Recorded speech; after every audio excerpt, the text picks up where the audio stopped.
तो क्या आ गई, WX² 2 के बराबर। क्लियर, ठीक है।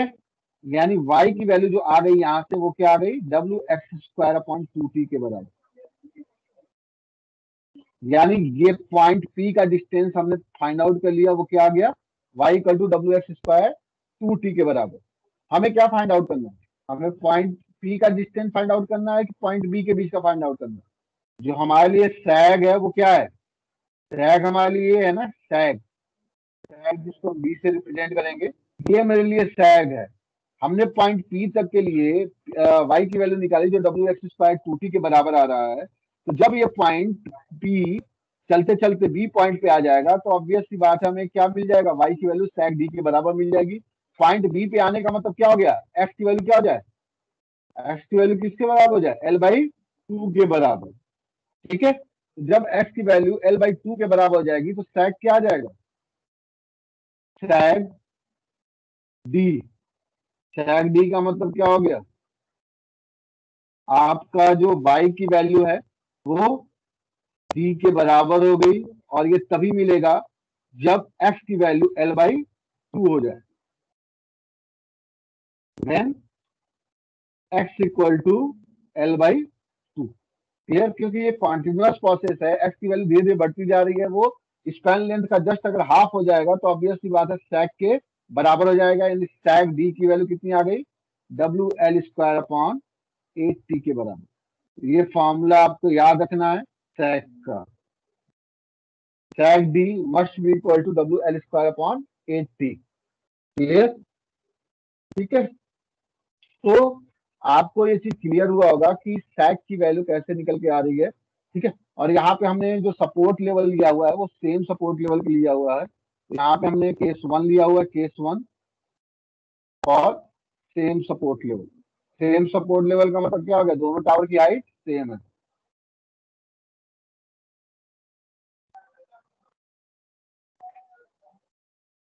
डाउट है क्या इसमें अभी भी किसी को, हेलो सर टी हेलो। की वैल्यू पहले से डिफाइंड होती है। हाँ, टेंशन आपको पता होता है, जो आपको मिनिमम पॉइंट जो होता है ना उस पर टी की वैल्यू ऑलरेडी आपको पता रहती है। इसीलिए तो ये WL² 8t के टर्म में आता है, टेंशन के टर्म में आता है।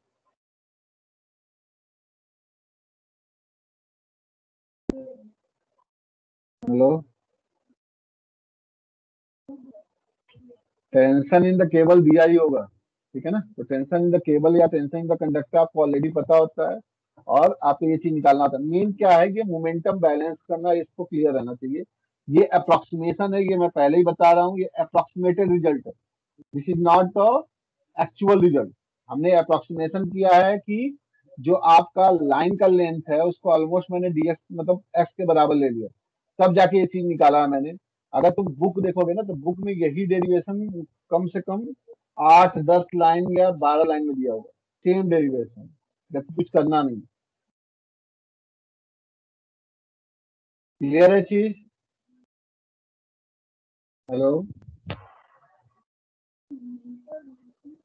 तो ये सैग हम ऐसे कैलकुलेट करेंगे। अब हम आते हैं लेंथ ऑफ लाइन पे, कि लाइन का लेंथ क्या होगा, length of line. Length of line को कैलकुलेट करने के लिए, क्योंकि हमने ऊपर तो अप्रोक्सीमेटेड रिजल्ट देख लिया था, ठीक है। अगर हम लेंथ ऑफ लाइन कैलकुलेट करना चाहते हैं तो यहाँ पे अगर तुम ड्रॉ करोगे, ये मैं एकदम छोटा सा पोर्शन लिया हूँ, ठीक है। ये हमारा dy हो गया, ये मेरा dx हो गया, ये मेरा ds हो गया, ठीक है। तो ds का होल स्क्वायर इक्वल टू क्या होगा, dx² प्लस dy का होल स्क्वायर, यही तो होगा क्योंकि ये परपेंडिकुलर ट्रायंगल है। क्लियर, ये क्या है आपका परपेंडिकुलर ट्रायंगल है, तो ऑब्वियस सी बात है हाइपोटेनस स्क्वायर क्या होगा, base square plus perpendicular square के बराबर। इसको हम ऐसे लिख सकते हैं ds अपॉन dx का whole square equal to 1 plus dy by dx का होल स्क्वायर, लिख सकते हैं हम इसको ऐसे। क्लियर, तो यहाँ पे 1 प्लस dy बाई dx की वैल्यू हम कैलकुलेट कर सकते हैं, y की वैल्यू कितनी है हमारी, WX² 2t के बराबर। तो dy बाई dx की वैल्यू आ जाएगी आपकी, प्लीज इसको एक बार समझ लीजिएगा क्योंकि बहुत मतलब किसी बुक में दिया नहीं है ऐसे, ठीक है ना। एक बुक में बस एक चीज कैलकुलेट किया हुआ है और कुछ नहीं, और किसी बुक में आपको ये मिलेगा नहीं। तो dy बाई डी एक्स की वैल्यू हम निकालेंगे तो क्या आ जाएगा, डब्ल्यू एक्स बाई टी के बराबर। वैल्यू पुट कर दें हम तो डब्ल्यू एक्स बाई टी का होल स्क्वायर हो गया ये, ठीक है। तो D x by D x की जो वैल्यू आएगी वो आ जाएगी आपकी 1 plus W square X square upon T square power 1/2, ठीक है। फिर यहाँ पे हम एक अप्रोक्सीमेशन करते हैं कि डब्ल्यू एक्स बाई टी की जो वैल्यू होती है वो मच लेसर देन 1 होता है, ये होता भी है, क्लियर। तो इस वजह सॉरी मतलब डब्ल्यू एक्स बाई टी की जो वैल्यू होती है ना वो 1 प्लस एक्स पावर एन को जब हम एक्सपैंड करते हैं, क्लियर, तो आप देखेंगे इस पे 1 plus N X plus N square X square, ठीक है, अपॉन 2 का फैक्टोरियल, ये चीज पढ़ा होगा आपने, plus N Q S Q upon 3 का फैक्टोरियल, ये चीज पढ़ा होगा आपने। तो हम हायर टर्म को निगलेक्ट कर देते हैं, क्लियर, हायर टर्म को निगलेक्ट कर देते हैं। तो इसीलिए यहाँ भी डब्ल्यू एक्स बाई टी को हम क्या करेंगे, सॉरी, इस केस में 1 प्लस एक्स पावर एन, जैसा मैंने बताया कि ये चीज होता है आपका 1 plus N X plus N square X square power upon 2 का factorial plus N Q S Q by 3 का फैक्टोरियल प्लस डॉट डॉट। तो हम जो आपका सिंगल पावर होता है उसको कंसीडर करते हैं, जबकि जो पावर आपके हायर पावर होते हैं, हायर पावर को हम नेग्लेक्ट कर देते हैं। Higher power of X is neglected, clear. ये नेग्लेक्टेड इसलिए करते हैं कि हम मैथमेटिकली इसका एक इजी कैलकुलेशन पा सके, और कोई बात नहीं है इसमें, ठीक है। तो हम ऑब्वियस सी बात है कि इसका अप्रोक्सीमेटेड वैल्यू जो लिखेंगे वो क्या लिखेंगे, 1 plus N X, 1 plus N X का मतलब क्या हो गया, 1 plus 1/2 into W square X square upon T square के बराबर।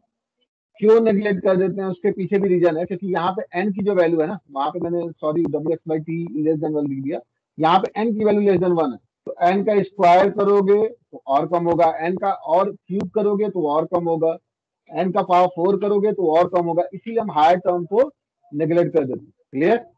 एन इज लेस देन 1 है तो हायर पावर ऑफ एक्स या higher power of N is neglected, इसीलिए हम उसको नेग्लेक्ट कर देते हैं। तो D S by D S की जो वैल्यू निकल के आ जाएगी वो 1 plus 1/2 into W square X square upon T square के बराबर आ जाएगा, क्लियर, ठीक है। और dx की वैल्यू जो आ जाएगी वो क्या आ जाएगी, dx plus W square upon 2t square into x square dx, clear. जहां पे आपका s क्या है, s क्या है, लेंथ ऑफ कंडक्टर ही है। अगर आप s की वैल्यू कैलकुलेट करोगे तो वो लेंथ ऑफ कंडक्टर ही निकल के आता है, क्योंकि मैंने जो s लिया है यहाँ पे वो क्या लिया है, ये जो पार्ट है उसको मैंने s लिया हुआ है, जो कंडक्टर वाला पार्ट था उसको मैंने s लिया हुआ है। तो जैसे हम आगे बढ़ते जाएंगे, लिमिट पुट करेंगे, तो लिमिट यहाँ पे क्या पुट करेंगे, अगर मैं मानू टोटल लेंथ ऑफ कंडक्टर जो है, ठीक है, ये मैं at X, at point X पे ये एस लेंथ है, टोटल लेंथ ऑफ कंडक्टर का मान लो कैपिटल एल है, ठीक है। जब total length of conductor capital L है तो अगर मैं यहाँ पे देखूं तो यहाँ पे पॉइंट ओ से बी तक आने में ये टोटल लेंथ आपका कैपिटल एल है, तो ओ पॉइंट से ए बी पॉइंट के बीच का लेंथ क्या होगा, ऑब्वियस सी बात है कैपिटल एल बाई 2 के बराबर होगा, क्लियर। पूरा लेंथ अगर एल है तो ओ से बी के बीच का लेंथ क्या होगा, जो मिनिमम पॉइंट है, ऑब्वियस सी बात है हाफ लेंथ के बराबर होगा। तो यहाँ पे हम इंटीग्रेशन करेंगे तो कहाँ से कहाँ करेंगे, जीरो से लेके capital L by 2 D S, F की वैल्यू कहाँ से कहाँ तक जा रही है, जीरो से लेके स्मॉल एल बाई 2 तक D x plus W square upon 2t square X square D x, ये भी कहाँ से कहाँ तक जाएगा, जीरो से लेके एल बाई 2। पॉइंट ओ से बी तक जाने में आपका जो एक्स लेंथ है वो क्या हो रहा है, एल बाई 2 के बराबर ही हो रहा है। देखो यहाँ पे ये जो डिस्टेंस है वो क्या है, पॉइंट ओ से बी तक जाने में एल बाई 2 के बराबर ही है, तो वही लिमिट हमने पुट कर दिया है और हम यहाँ से आंसर निकाल लेंगे। ये क्या चीज आ जाएगा, L by 2 equal to small L by 2 plus W square upon 2t square into S Q by 3 आएगा। ये एस क्यू बाई 3 आने का मतलब क्या हो गया, एल बाई 2 का क्यूब अपॉन 3, ठीक है। तो ये वैल्यू क्या निकल के आ जाएगी, सॉल्व करो इसको, और 2 से ये कैंसिल आउट हो जाएगा, तो एल की वैल्यू आ जाएगी स्मॉल एल प्लस 24, यानी W square L Q by 24 P square. ये डेरिवेशन बुक में दिया हुआ है, लेकिन फिर भी बुक में वही चीज है, पूरा लेंदी डेरिवेशन है और आपको उस लेंदी डेरिवेशन के थ्रू होकर जाना पड़ता है। लेंथ ऑफ कंडक्टर आप इस फॉर्मूले से कैलकुलेट करेंगे, ये भी अप्रोक्सीमेटेड रिजल्ट है। आपको ये जो मिल रहा है ना लेंथ ऑफ कंडक्टर, ये approximated value, this is not the actual value. यानी जो एक्चुअल वैल्यू होगी उससे कुछ ना कुछ थोड़ी वैल्यू कम होगी। ठीक है, तो ये आपका लेंथ ऑफ कंडक्टर का फॉर्मूला है। आपका जब टेंशन स्पैन लेंथ वगैरह दिया हो तो आप सीधे सीधे यहाँ से length of conductor find out कर सकते हैं। क्लियर? ठीक है, तो ये इस तरीके से हम सैक कैलकुलेट कर सकते हैं और लेंथ ऑफ कंडक्टर भी कैलकुलेट कर सकते हैं। आपको बस सैक का फॉर्मूला याद रखना है और उसी बेसिस पे आपका न्यूमेरिकल फ्रेम होता है और आता भी है। ठीक है, किसी को डाउट है इसमें? मूवमेंट बैलेंस अगर क्लियर है तो सब कुछ क्लियर हुआ होगा, कुछ है नहीं इसमें, कुछ भी नहीं है इसमें, सीधे सीधे बस डेरिवेशन है और कुछ नहीं।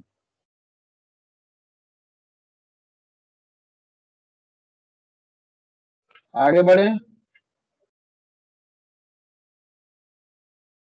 आगे बढ़ो तब मैं। सर ये नीचे 24 है। हाँ बोलो। Okay sir. L/2 का होल क्यूब करेंगे तो L³ बाई 8 आ जाएगा ना,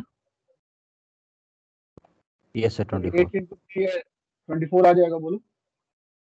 और 2 से 2 सब कैंसिल आउट हो जाएगा,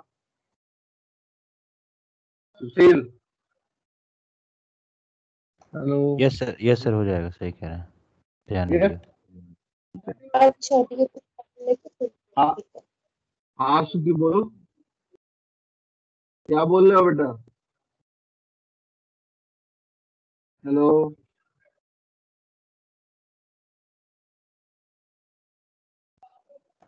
सर ये कैपिटल एल और स्मॉल एल क्या क्या है, दोनों अलग अलग है, थोड़ा बता दीजिए।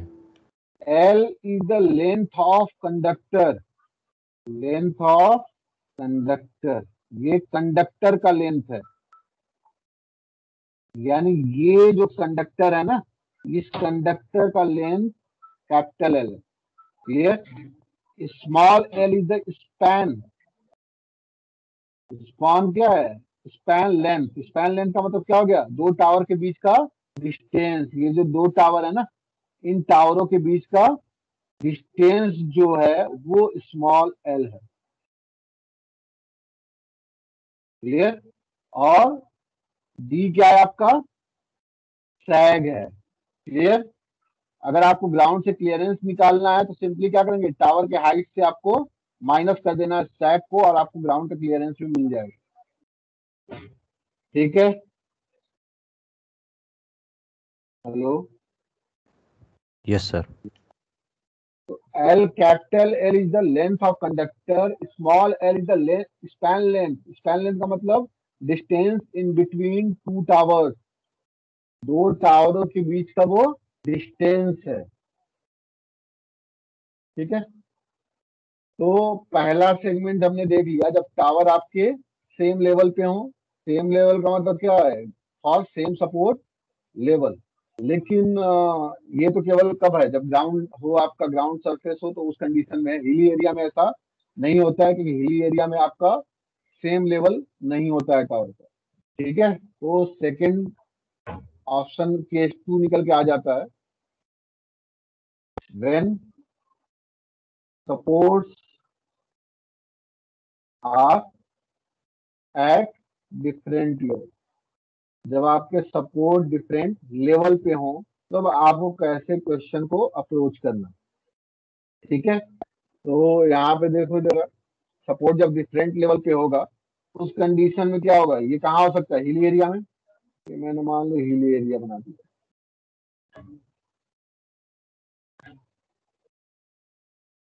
ये आपका हिली एरिया।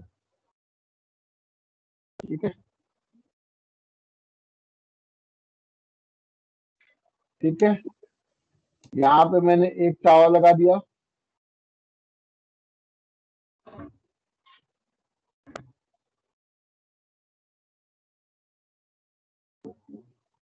और एक टावर मैंने यहाँ लगा दिया।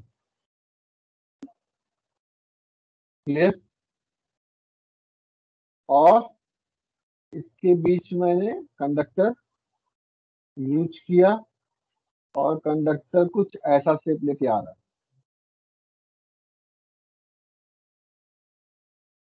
ऑब्वियस सी बात है कि हिली एरिया है तो ये चीज होना ही होना है। ये आपका हिली एरिया है।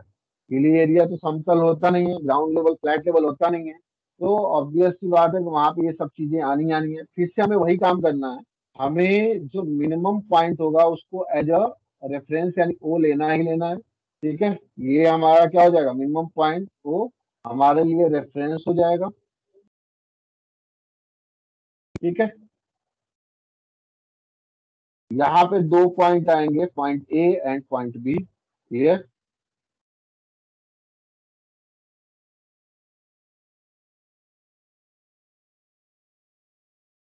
ठीक,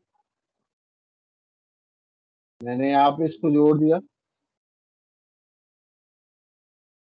ये टावर की हाइट हो गई। यहाँ पे टावर की हाइट मान लो मैंने h1 ले ली इसकी, और इसकी हाइट ले ली मैंने मान लो h2। ये मैं देख रहा हूँ यहाँ से सबसे नीचे पॉइंट से देख रहा हूँ कि जो मैंने फ्लैट लेवल एक बनाया, उस फ्लैट लेवल से जो पॉइंट ए है उसका डिस्टेंस क्या है, h1 के बराबर। और जो पॉइंट बी है उसका डिस्टेंस क्या है, h2 के बराबर है। क्लियर है चीज? ठीक है, अगर मैं यहाँ पे देखूं तो हमें दो तरह से सैग मिल रहा है। देखो यहाँ हमें दो तरह से सैग मिल रहा है। एक पॉइंट ए के रेस्पेक्ट में मिल रहा है और दूसरा क्या मिल रहा है हमें, पॉइंट बी के रेस्पेक्ट में मिल रहा है।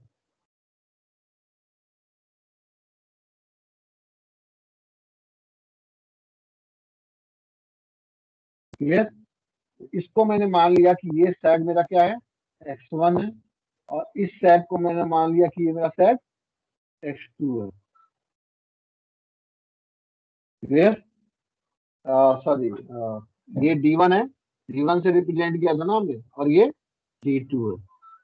ठीक है, और ये जो d1 सैग मिल रहा है, इससे जो ओ पॉइंट का डिस्टेंस है वो मैंने मान लिया x1 है, और ओ पॉइंट से टावर 2 यानी बी टावर के बीच का जो डिस्टेंस है वो मैंने मान लिया x2। ये चीजें हमने कर ली। ठीक है, तो अगर मुझे सीधे सीधे फॉर्मूले से सैग d1 निकालना है, सैग d1, तो क्या फॉर्मूला होगा, अभी हमने डिराइव किया है। क्या फॉर्मूला डिराइव किया है, y इक्वल टू क्या निकाला था हमने, WX² / 2t, यही निकाला है ना हमने। तो मुझे अगर x की वैल्यू, अगर मैं x1 पुट कर दूंगा तो मुझे d1 नहीं मिल जाएगा। ये क्या मिल जाएगा मुझको, WX1² / 2t के बराबर, इक्वेशन नंबर 1, ये नहीं मिलेगा मुझे। अगर मैं sec d2 निकालना चाहूँ तो sec d2 की वैल्यू क्या हो जाएगी, w, मुझे पता है कि x2 डिस्टेंस है b पॉइंट का, तो WX2² / 2t के बराबर, क्योंकि tension in the cable at each point must be equal, tension तो सेम ही रहेगा केबल का। हेलो, टेंशन तो टेंजेंशियल क्वांटिटी होती है, किसी भी पॉइंट पे टेंजेंशियली टेंशन वर्क करता है।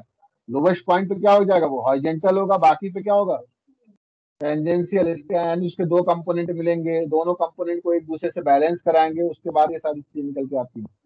ठीक है, तो वो भी तरीका होता है डेरिवेशन का, लेकिन हम उस तरीके से गए नहीं है। हमने सीधे मोमेंट को बैलेंस करा के आंसर निकाल लिया। ये चीज क्लियर है सबको कि मैंने sec d1 equal to WX1² / 2t और WX2² / 2t sec d2 लिख दिया। हेलो बच्चों, सर ये यस चीज सर। क्लियर है, नहीं क्लियर है? सर हाँ बोलो। सर ये जो टेंशन जो आप बोले हैं सभी पॉइंट पे सेम रहेगा, एज्यूम करते हैं या एक्चुअल में सेम होता है? टेंशन हर पॉइंट पे सेम ही होता है ना बेटा। अगर मान लो ये तुम्हारा ये पॉइंट है और ये पॉइंट है, अगर मैं यहाँ पे टेंशन लूँ तो यहाँ पे टेंशन मुझे क्या मिलेगा, टेंजेंशियल मिलेगा, और इस पॉइंट पे मुझे हॉरिजॉन्टली मिल रहा है। तो हॉरिजॉन्टली मिलने की वजह से इजी कैलकुलेशन करने के लिए मैंने क्या ले लिया, इसका मूवमेंट बैलेंस करा दिया एक पर्टिकुलर पॉइंट पी के वेट से बैलेंस करा दिया। अदरवाइज मुझे क्या करना पड़ता है यहाँ पे मैं मानता कि एंगल फाई है, इसके हॉरिजॉन्टल कंपोनेंट को लेता, इसके वर्टिकल कंपोनेंट को लेता, वर्टिकल कंपोनेंट से मैं बैलेंस कराता वेट को, फोर्स बैलेंस कराता, वहां पे मूवमेंट बैलेंस नहीं कराता, वहां पे फोर्स बैलेंस करा के मैं इक्वेशन को निकालता। यहाँ पे मैंने सीधे सीधे मूवमेंट बैलेंस करा लिया। ये तुमने फर्स्ट सेम पढ़ा नहीं है बेंडिंग मोमेंट, अदरवाइज तुमको और क्लियर रहता है ये चीज। क्लियर है चीज? Hello, yes sir. ठीक है। तो टेंजेंशियल होता है, टेंशन तो टेंजेंशियल ही होता है ना, तो ऑब्वियस बात उसके दो कंपोनेंट होंगे, एक वर्टिकल एक हॉरिजॉन्टल। हॉरिजॉन्टल कंपोनेंट क्या होगा, ऐसे का एज इट इज रहेगा क्योंकि वो टेंस फोर्स प्रोवाइड करेगा ताकि दो मतलब टावर के बीच में वो कंडक्टर ऐसे ही लटका रहे, और जो आपका वर्टिकल कंपोनेंट है वो उसके वेट को बैलेंस कर देगा, और वहां से हमारा डेरिवेशन निकल के आएगा। तो काफी थोड़ा सा लेंथी डेरिवेशन होता है, इसलिए मैंने उसको कवर नहीं किया। ठीक है, यहाँ पे मेरा कहने का मतलब ये है, देखो सैक का फॉर्मूला हमने डिराइव किया, सैक का फॉर्मूला हमने डिराइव किया तो हमारा निकल के आया y equal to W X square by T. ये y यही तो आया, फिर मैंने y की वैल्यू L/2 रखी तो मेरा पूरा ओवरऑल सैक आ गया। लेकिन यहाँ पे y मतलब x की वैल्यू L/2 तो हम रख नहीं सकते, एक बार x इक्वल टू x1 है और एक बार x इक्वल टू x2 है, तो पॉइंट A से जो O के बीच का जो सैग आएगा वो x1 के रिस्पेक्ट में आएगा, और जो पॉइंट B का O के रिस्पेक्ट में आएगा वो क्या आएगा, x2 के रिस्पेक्ट में आएगा। तो दो अलग अलग सैग मिलेंगे with respect two point A and with respect two point B, जो कि टिप पॉइंट है टावर का, जो सपोर्ट हम प्रोवाइड कर रहे हैं उसका टिप पॉइंट। क्लियर है चीज? Hello hello, yes sir. लग रहा है सर समझ नहीं आ रहा है। ये वाला जो डेरिवेशन किए थे हम लोग, तो प्लेन मतलब प्लेन जब रहता है ग्राउंड तब, और इसमें तो हाँ मतलब हाइट अलग अलग है, तो उसमें सेंटर ऑफ हाँ, मास तो अलग अलग आएगा। बेटा वो चीज ठीक है, लेकिन हमने जो डेरिवेशन किया वो मिनिमम पॉइंट से ही तो डेरिवेशन किया है, मिनिमम से एक पर्टिकुलर पॉइंट डेरिवेशन करके कॉमन हमने निकाल लिया कि y equal to W X square by T है, 2t है।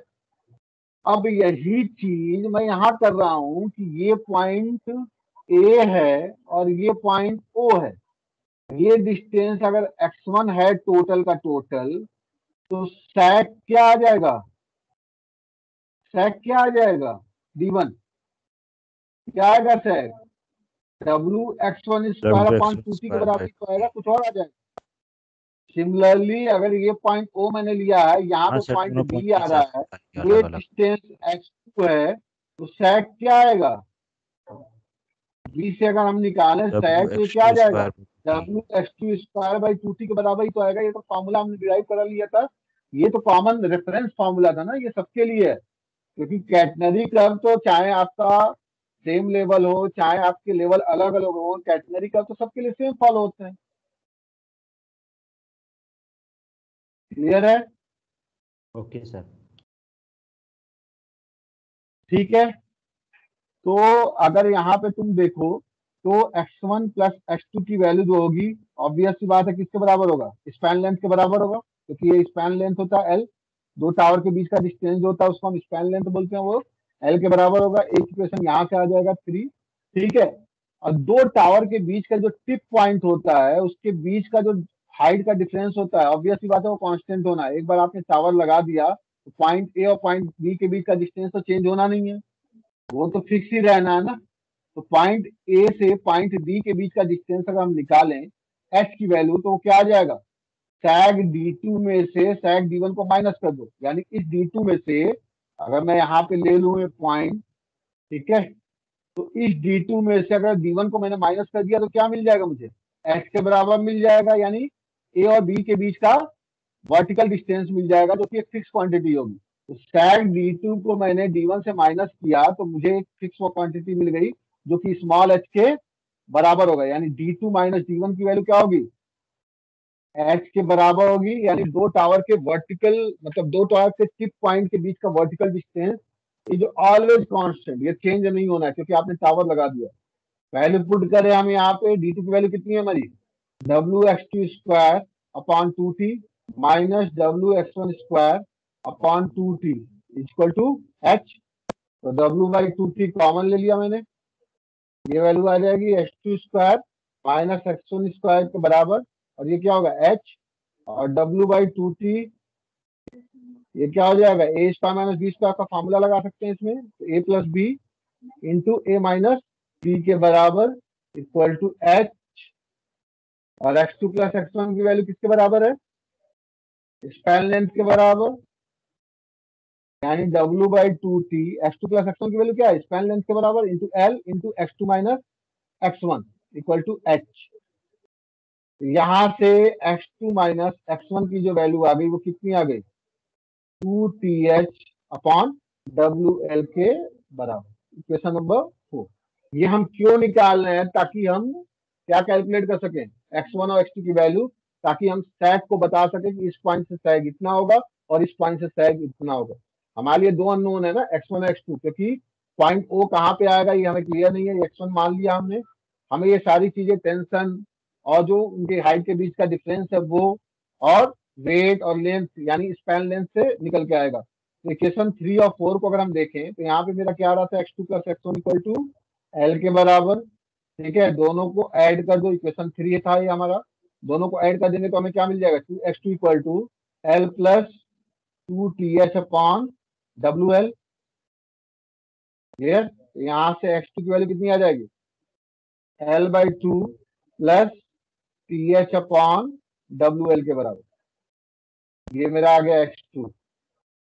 ठीक है, इक्वेशन नंबर 5 ले लिया मैंने। सिमिलरली इक्वेशन 3 माइनस 4 कर लो, 3 माइनस 4, यहाँ पे मैंने क्या किया, 3 प्लस 4 किया, इक्वेशन 3 माइनस 4 करोगे तो क्या आ जाएगा, ये 2X1 equal to L minus 2TH upon WL। तो X1 की वैल्यू आ जाएगी तुम्हारी L/2 minus TH upon WL।